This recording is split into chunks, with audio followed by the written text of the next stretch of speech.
Alright, y'all, we're about to go straight into the video of what we're gonna be doing today. So if y'all seen the reels, y'all obviously seen what happened to this motorcycle. It's a project, so I'm not even mad at it. And if you have not seen the reel, go check it out real quick because it's a little entertaining.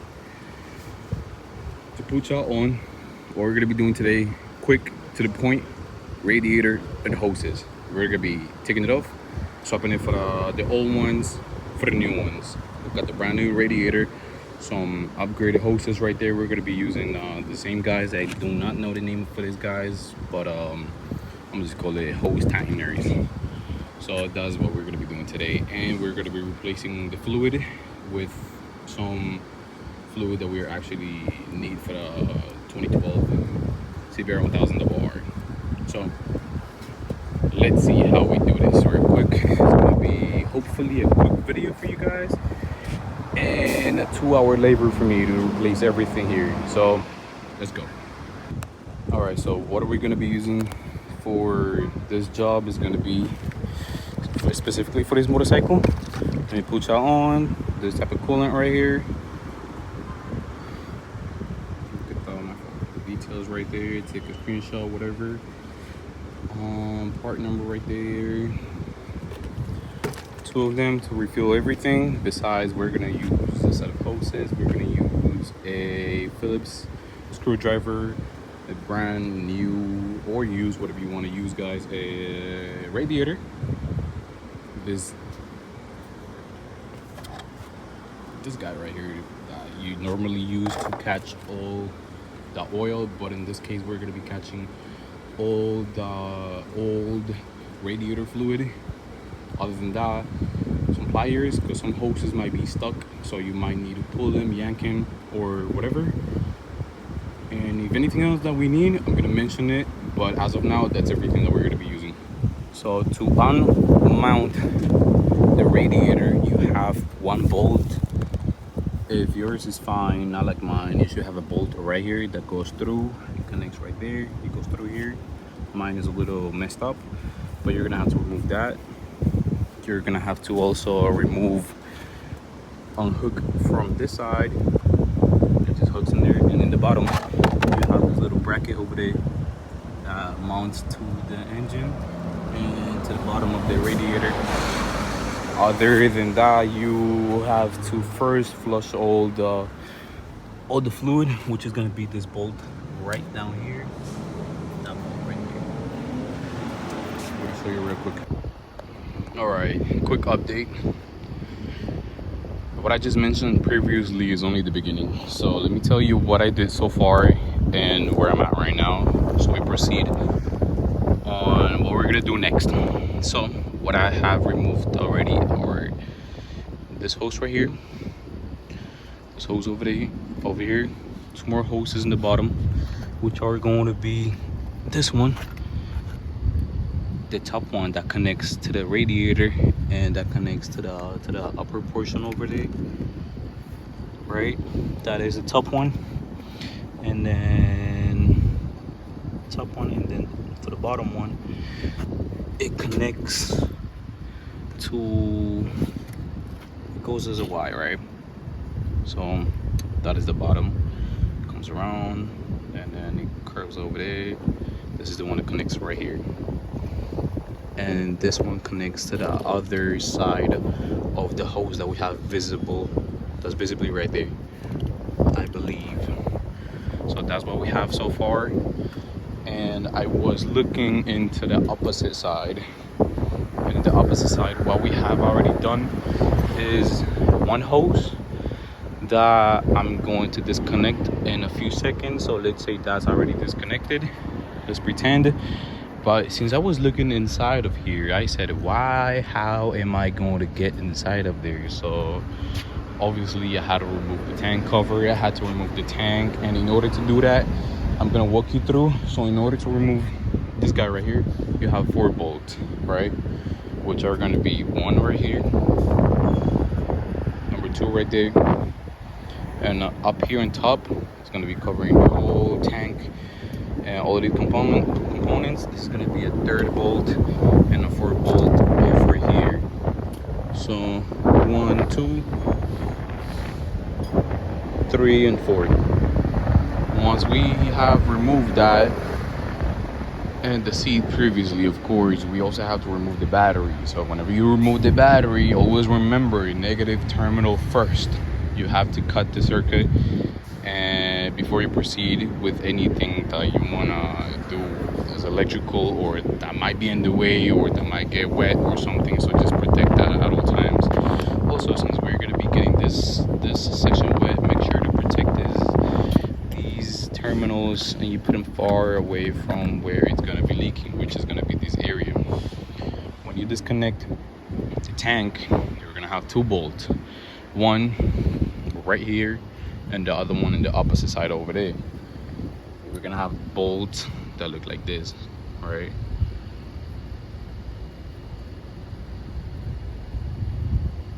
So this is the bolts that hold the tank. Is one for each side, 1, 2. And before you remove the tank, obviously you have to remove those connections that I told you, and the gas line. So the gas line is super easy. You're gonna have green tabs that are coming out of the pump from the gas tank, which I placed over there. You're gonna have to either pinch them with your fingers or with some pliers and push there, or wiggle this side out. It's gonna come right off. So gas might leak out, or will actually leak out, and that's perfectly fine. There's no problem with that. After that, you're gonna remove the cover that is protecting this part right here, the airbags and all of the electrical components. Mine is right there. How is that accommodated? Pretty much with all of these guys right here, 1, 2, 3, and so on the other side, right? So after that, this is where we get. So right now, what we're gonna be doing is removing, or matter of fact, we're gonna be searching for the hoses to see where and how we're gonna be placing this, because I want to actually picture it before I go on and remove everything. But let's say that is the case, that I have every single hose. Remove. I don't think we're gonna remove this one. What is this actually? Let me investigate this real quick. Actually, we might have to remove that one. No, we don't have to remove that one because we don't have the long one. So we're gonna leave the long one, but we're gonna have to remove this guy and the other guy over here that connects to. Actually, I have to remove this guy as well because it connects down here to this. Actually, I don't. It connects down here to this little space right here. So we should be fine. So that's what we're gonna be doing right now. So I'm gonna get busy. I'm gonna see if I have all the hoses, which is my set over there, and then I'm gonna be removing things. All right. So it's been a little bit of a struggle for me. It has been a little of a struggle for me. My bad. Because at the end I noticed that one of the ends of my radiator wasn't exactly the same. So this is the old one, right? That one was amazing, perfectly fine. That is the right side. You can see it bends down a little bit. It bends down a little bit right here, but the left side is actually cut off right there, right? It's almost flush. It doesn't have much of it, but in the aftermarket, it actually was supposed to be cut off right here, but it comes down all the way down here. So when I was going to put it back with the hoses and everything, I was like, whoa, what's going on? Why it doesn't fit? But that was the only issue. Other than that, you guys do need to take the tank out.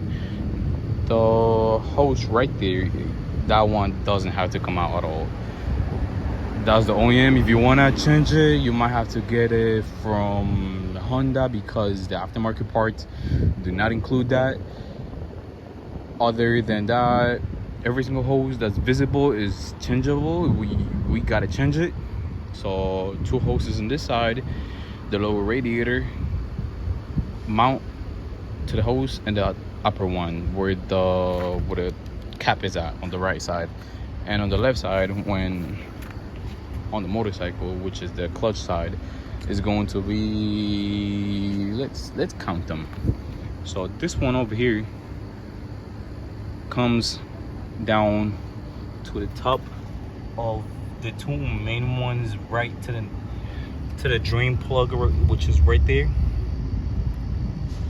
So that one starts right there and it ends right under there. So it was easy for me to remove the gas tank because I had all the space. I would recommend you guys do that as well. Anyways, it's easy. Other than that is the rest of the hoses, which was pretty easy. All of them are right there. So the way that you're not gonna mess up. You see how there are two over there, top and bottom. All you gotta think about, the top one connects to back there to the top intake hose and to the radiator, and the bottom one connects to the bottom one over there, because there's two, bottom one over there, bottom one over here, and then also connects to this right there. So that is pretty much it. And then the radiator, we have two fans held by 3 bolts. If you are using the sockets, it's gonna be a 10mm. I would highly recommend you guys use one of these. If you guys have an impact, use it. A driver is what I got, so that was pretty useful because we have to do so much manual work, but that really takes care of so much problems. Also, you guys already know my situation with that. I went and grabbed one of these from Amazon, well, eBay, my fault. Is pretty much a guard. If you have like a big rock or something that might get tossed from the front tire to the radiator, this is going to protect it. It's going to just deflect from hitting directly to the radiator and probably just bounce it somewhere else. So that was a good idea. It mounts to the bottom. I don't know if you guys get right there. And then they gave us some zip ties, so which we are going to put it like through here. One through here, probably 2 through here, and then the other one has another slot like this in the radiator. So that is what we're gonna be doing. And other than that, this is pretty much it. I was checking for leaks. I turned the motorcycle on, I let it run for a couple of minutes. There's no problems at all, so it should be fine. Let's see how we're gonna be doing for the rest of the day.